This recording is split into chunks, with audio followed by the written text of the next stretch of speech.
That's real. Don't worry, I thought it was a hoax too. It's not. It's real. I don't know what talks refer to. Like, who are they talking with? Like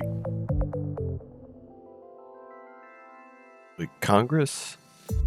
Now keep in mind that's not $450,000 per family, that's $450,000 per person. So that would instantly make any two parent households almost millionaires. Just $100,000 shy of a millionaire. So you go from nothing to a millionaire for breaking the law. Out of curiosity, let's look this up.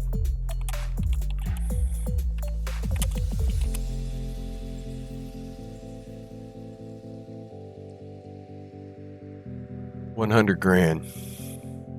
You lose a spouse in a war, get $100,000 per person. I guess per person. It may just be the spouse, the widow. $100,000. Oh, $100,000's on the generous side. It can range from 25 to 100. So there's that. I don't know. That's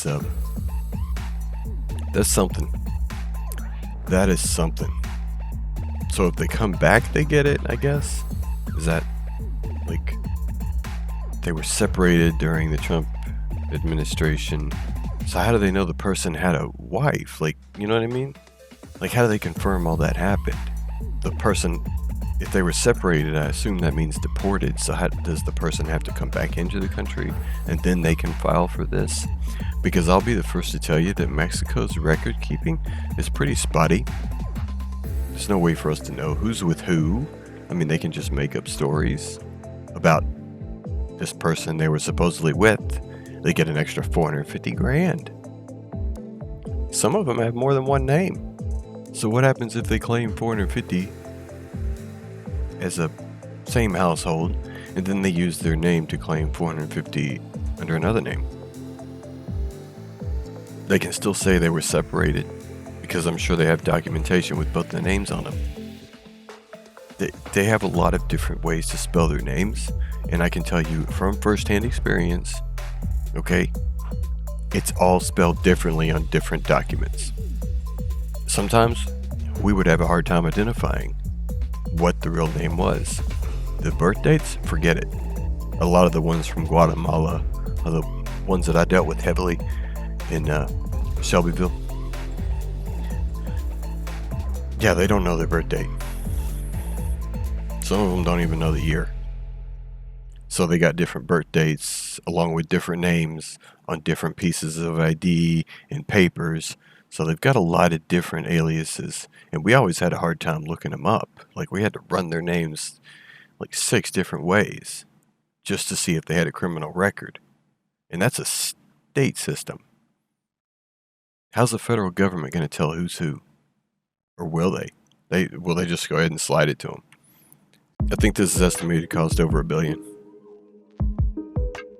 As it stands right now. And I guess by talks, they mean they're talking to Congress about it, but just the fact that we're talking about it is freaking unreal. I've been working since I was 16. I've served my country. I've been serving law enforcement and government since I graduated high school. I've had very few jobs that were not public service. Very few. Actually, I can name them on one hand.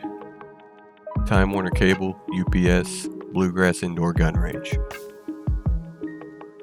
Sleep In. UPS, the gun range, and Sleep In were when I was living in Louisville and going to college. I would like $1 million. I would like $450,000.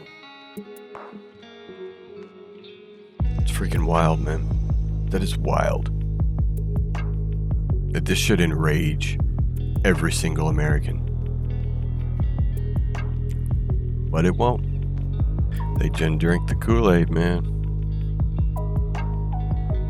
I mean, we've seen a lot of goofy stuff in the last few years, but that's goofy. Claim Pan is a dependent. Hey, learn how to speak Spanish. Get us some money.